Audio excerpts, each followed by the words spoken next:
Donc, maintenant, on sait à peu près comment les tracer. Avec plus ou moins de succès, tout dépendant de comment on a fait dans le passé, comment qu'on position de travail, comment qu'on est à l'aise avec la motion. Mais pour vrai, là, la chose que je peux vous dire le plus important en général avec les ellipses, c'est vraiment pour avoir une belle fluidité et avoir des belles ellipses qui sont pas parfaites.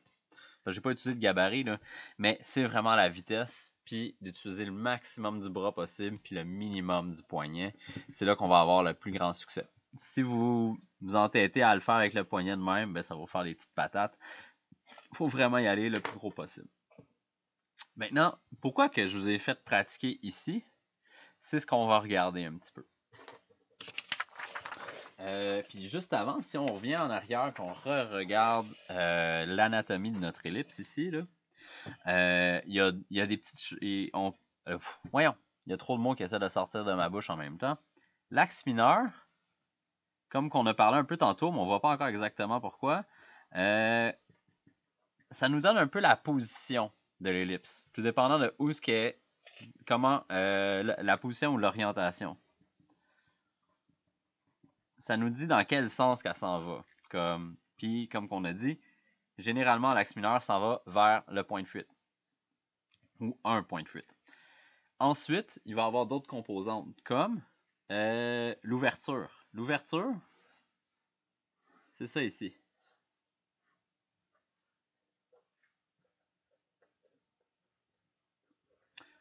C'est la distance entre les deux points les plus rapprochés. Plus que notre ouverture est petite, c'est ça. Plus que ces points-là sont rapprochés par rapport à sa grosseur, bien sûr, plus que l'objet, on va dire que son ouverture est réduite, ou avec un petit degré d'ouverture. Plus que cette distance-là est grande, on pourrait l'étirer comme plus petit pourrait ressembler à quelque chose comme ça. Puis si on dit qu'elle a une grande ouverture, c'est sûr je vais la scraper juste pour péter ma feuille.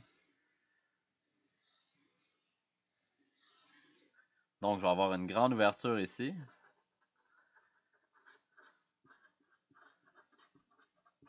Puis ici on va en avoir une petite. La dernière composante qu'on a, c'est sa grosseur ou son diamètre.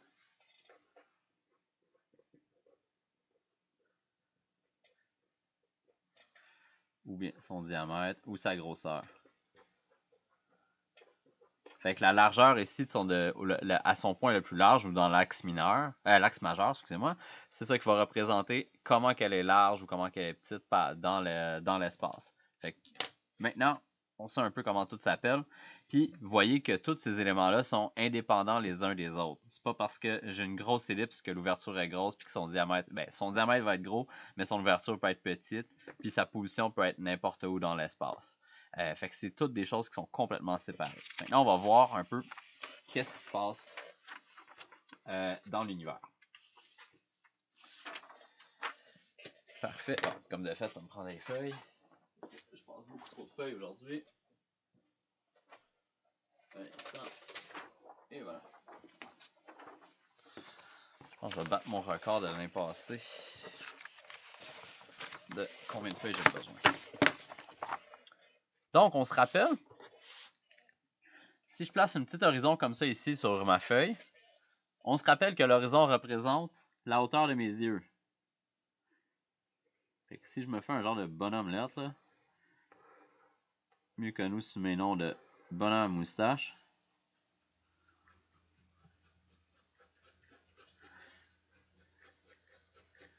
ben, l'horizon représente la hauteur de son œil. Puis maintenant, là, je vais essayer de le centrer. Je pense que je vais réussir. Si vous regardez, j'ai un petit objet ici, que c'est un cylindre. Parfait. Donc, je vais le placer de façon... Bon, attends, je vais le faire ici.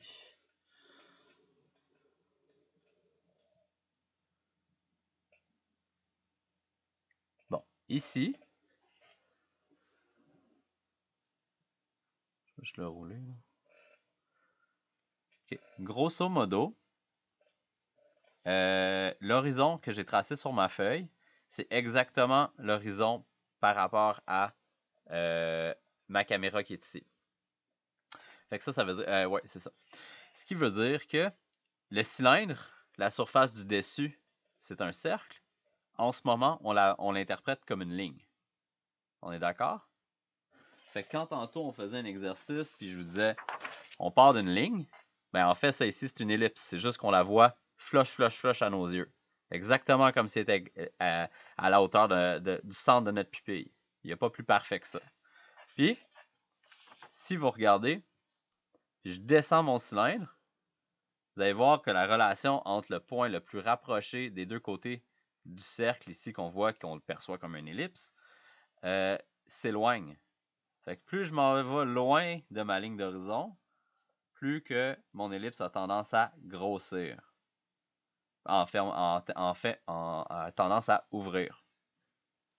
Vous l'avez vu ça? C'est pas merveilleux. Fait que là, si je reviens de même, clac, on revient à une ligne. Donc là, je vais les dessiner. Je vais essayer de ne pas bouger ma feuille. Fait que je vais me tordre un petit peu. Donc, ici, j'ai une ellipse qui est une ligne. Juste en dessous, j'ai une ellipse un petit peu plus ouverte. Un peu plus ouverte. Encore un peu plus. Beaucoup. Puis, à un moment donné, ça va ressembler pas mal à un rond. Puis, ça va continuer. Normalement, on devrait se rendre jusqu'à tellement loin qu'on est en dessous de la personne. Puis, c'est là qu'on perçoit un rond. Le seul moment que vous allez percevoir un rond parfait, c'est quand que ma POC ici va être exactement en dessous de la caméra. Puis, on regarde pile 90 degrés, comme dans le cours à Richard, en dessin technique. Puis, on voit un rond pur. C'est le seul moment qu'on va percevoir un cylindre vu d'en haut en cercle. Tout le reste du temps, c'est des ellipses. Même ça. Ça, c'est une ellipse. Elle est juste très faible. Mais c'est ça. Donc, c'est pour ça que si vous regardez si vous avez un gabarit d'ellipse, de même, si vous regardez, il y a des chiffres avec des degrés ici comme 15, 30, 45, 60. Ben en fait, c'est l'angle qui est décrit quand on passe au centre, si je me rappelle. Fait que ça va me donner 15 degrés, ça c'est peut-être 20 degrés, ça c'est peut-être 30 degrés, puis on va continuer.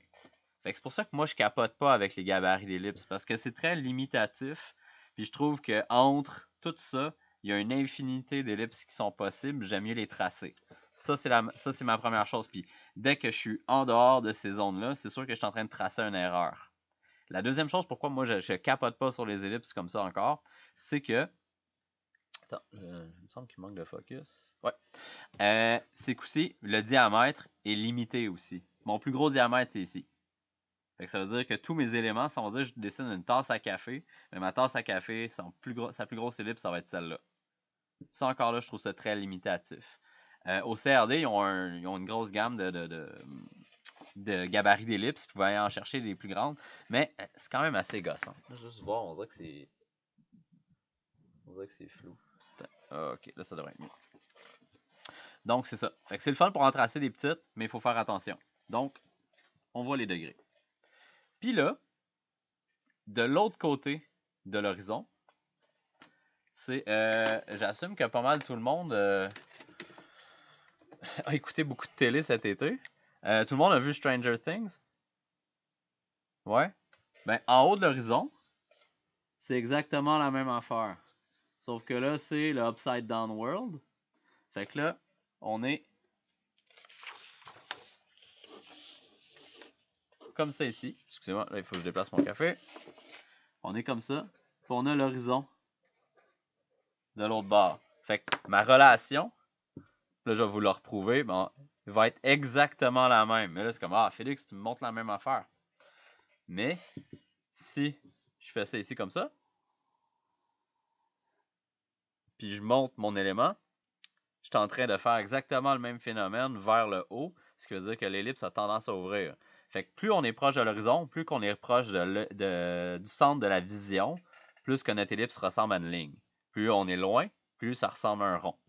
Donc ici, je vais avoir mon bonhomme méchant en forme de plante weird qui va manger des ellipses, je sais pas quoi là. Quand même cute.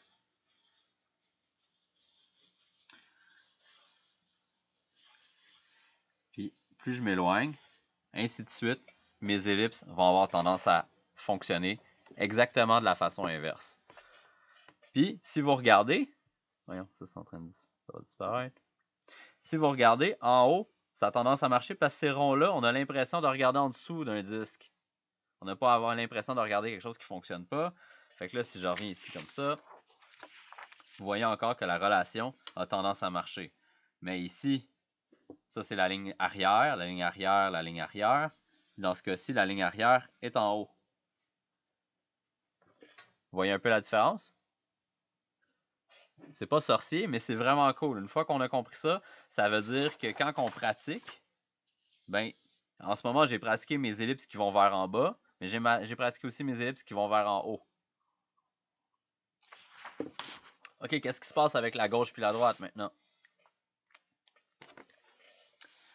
Ben, heureusement pour moi, c'est exactement la même affaire.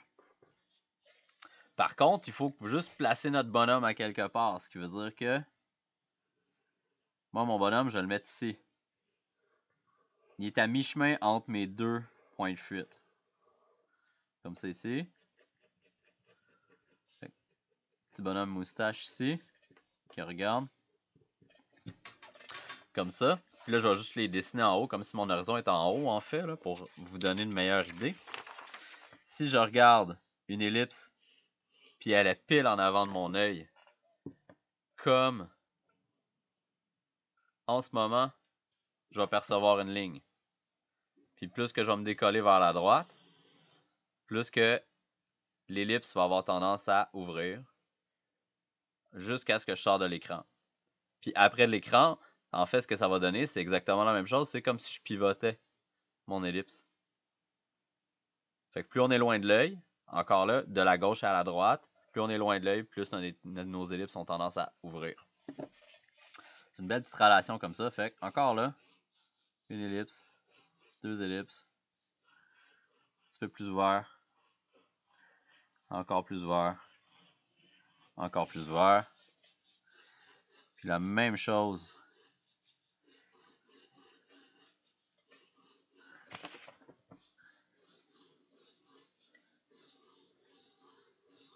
Comme ça, de gauche à droite. Fait qu'on a plus d'ouverture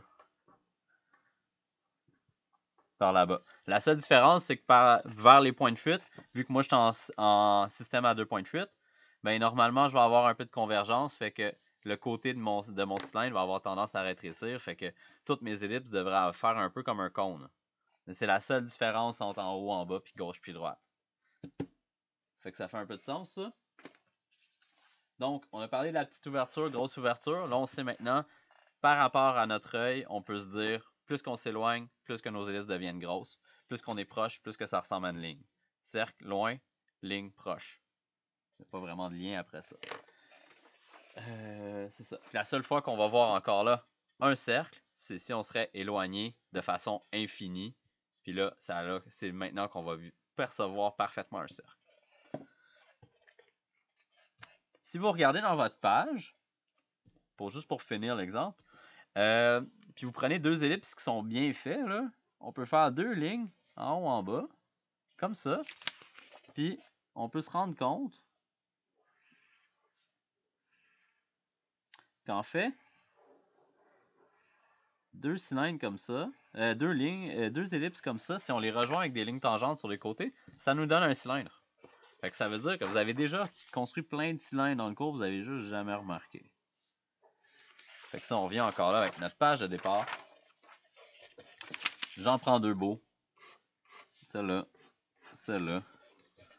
Puis si j'encercle l'arrière avec une ligne foncée, puis le bas avec une ligne foncée aussi, ça nous donne un cylindre ici. La même chose ici.